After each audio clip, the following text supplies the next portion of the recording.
untuk di bursa transfer sendiri ada dua gelandang yang menurut gue cukup menarik nih profilnya, Malinowski dan Luis Alberto. Kedua-duanya nggak kepake di tim utama Atalanta dan Lazio. Jerewetan ceking kita, nyerewetin apa aja. Teman-teman, saat ini kalian sedang menyaksikan Cerewetin Inter. Apa kabar teman-teman semua? Gua hari ini mau update beberapa kabar terbaru tentang klub favorit kita, Inter.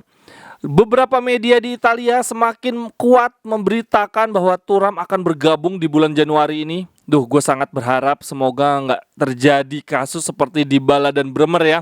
Berlarut-larut ujung-ujungnya nggak jadi gabung. Bahkan Gazzetta dello Sport di 2 hari terakhir beritanya tentang Thuram ke Inter nih.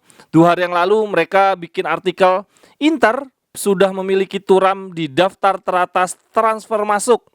Inter ingin agar proses transfer ini terjadi di bulan Januari. Ini bukan transfer yang mudah, tapi Inter punya pengalaman mendatangkan Eriksen di bursa transfer musim dingin alih-alih menunggu Eriksen secara gratis di bulan Juni. Inter akan menggunakan strategi yang sama seperti ketika mendatangkan Eriksen. Inter membutuhkan dana sekitar 10 juta dan ruang untuk Thuram. Untuk itu Inter akan melepas Korea ataupun Gagliardini. Kemudian kemarin Gazzetta kembali membahas tentang Thuram. Mereka bilang bahwa petinggi Inter ada di Doha untuk bertemu agen Marcus Thuram. Inter sedang berusaha mengantisipasi agar jangan transfer terjadi di bulan Juni secara gratis karena mereka akan memiliki saingan seperti Munchen dan Juventus. Sumpah deh, kita butuh banget penyerang. Seperti teman-teman tahu, Korea dicoret karena nggak fit dan bahkan Lukaku nggak bisa main di 2 pertandingan babak grup Piala Dunia. Aduh, kacau banget. Korea sendiri saat ini sedang liburan dan akan kembali ke skuad di 6 Desember. Akan ada retiro, camp latihan mini gitu ya di Malta sebelum uji coba lawan Salzburg dan Real Betis. Ya teman-teman, beberapa waktu yang lalu, sekitar 2 atau 3 hari yang lalu, Eriksen ada sesi interview ya ketika pertandingan uji coba Denmark sebelum Piala Dunia. Eriksen memberikan statement bahwa dia dan keluarganya sebetulnya sangat betah di Inter. Saya akan dengan sangat senang hati bertahan di Inter, tapi sayangnya rules di Serie A tidak memungkinkan buatnya untuk bertahan. Aduh, Eriksen yang nggak boleh main di Serie A, malah main di Piala Dunia.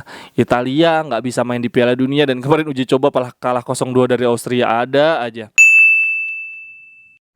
Halo teman-teman, maaf gue potong sebentar, gue mau promosi, mau ngiklan. Jadi ceritanya gue pingin upgrade komputer supaya bisa main FIFA, main Football Manager, bisa bikin konten main games. Untuk itu teman-teman, gue butuh job buat ngumpulin uang. Jadi bagi teman-teman di sini yang mau gue promosiin usahanya, podcastnya, kontennya, karyanya, apapun melalui YouTube gue, silahkan kontak gue melalui barcode nih yang ada di atas. Lalu harganya berapa? Murah aja. Silakan teman-teman lihat di layar. Atau misalkan di sini teman-teman ada yang mau sukarela nyawer 10.000, 20.000, 100.000, berapapun bisa juga. Silakan sawer gua melalui Saweria atau QRIS. Linknya ada pada deskripsi atau pada barcode juga bisa. Terima kasih teman-teman.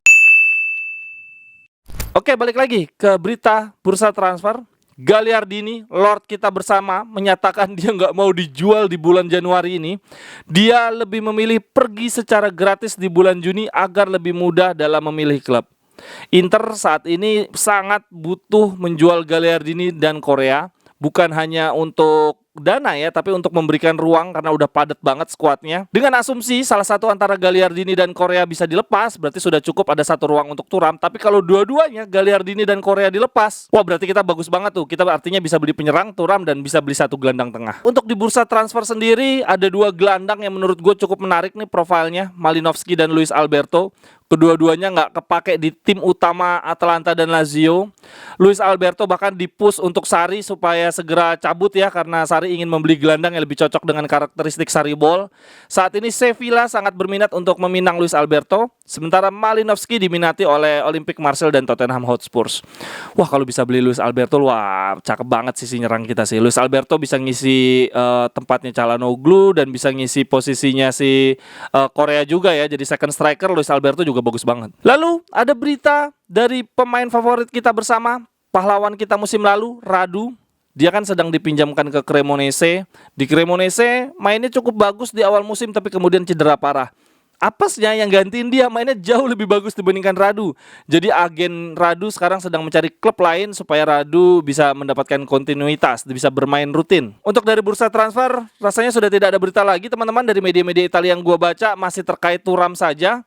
Kemudian berita lainnya adalah Aslani di pertandingan uji coba kemarin Albania, dia ngambil penalti dan bagus teman-teman, dia bisa nge-shoot penalti dengan baik, jauh lebih bagus dibandingkan Lautaro. Berarti kita punya tambahan penendang penalti nih, kalau bisa Lautaro opsi terakhir aja, pertama Calhanoglu, Lukaku juga bisa, dan ini ada Aslani sekarang. Lalu terkait Piala Dunia, pemain Inter yang bermain baru Dumfries, kemarin Belanda menang 2-0 lawan Senegal, Dumfries bermain 90 menit. Tapi untuk pembahasan tentang Dumfries di pertandingan lawan Senegal tadi malam akan gue buat di konten berikutnya aja. Silakan teman-teman untuk komentarnya, apakah teman-teman optimis Thuram bisa bergabung di bulan Januari nanti, atau teman-teman punya berita lainnya, silahkan tuliskan di kolom komentar. Sampai ketemu di cerewetan berikutnya. Bye bye, thank you. Cerewet